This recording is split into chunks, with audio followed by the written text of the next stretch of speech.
హర్యానాలోని ఫరీదాబాద్లో దబూవా జిల్లాలో శ్రీకృష్ణుడి భక్తుడిపై ఎలాంటి సంఘటన జరిగింది అంటే అది నమ్మడం చాలా కష్టం. శ్రీకృష్ణ భక్తుడు రాహుల్ స్వామి ఫరీదాబాద్ త్యాగి మార్కెట్లో ఉంటున్నారు.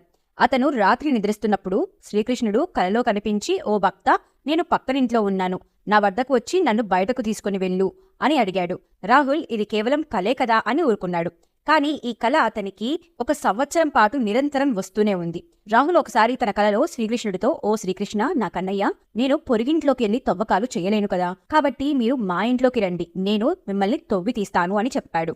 మరుసటి రోజు రాత్రి శ్రీకృష్ణుడు రాహుల్ కలలో మళ్లీ కనిపించి, భక్త, ఇప్పుడు నేను మీ ఇంట్లోనే ఉన్నాను, ఇప్పుడు మీరు నన్ను బయటకు తీయొచ్చు, ఇప్పుడు ఆలస్యం చేయకుండా నన్ను బయటకు తీయండి అని చెప్పాడు. మరుసటి రోజు ఉదయం రాహుల్ లేచి చూసేటప్పటికీ వారి పూజ గదికి వెళ్లే దారిలో చిన్న పిల్లవాడి పాదముద్రలు కనిపించాయి. వెంటనే పూజ గదిని తవ్వించాడు రాహుల్. ఫ్రెండ్స్, మీరు నమ్మరు కానీ అక్కడ శ్రీకృష్ణుని మనోహరమైన విగ్రహం బయటపడింది. నచ్చితే లైక్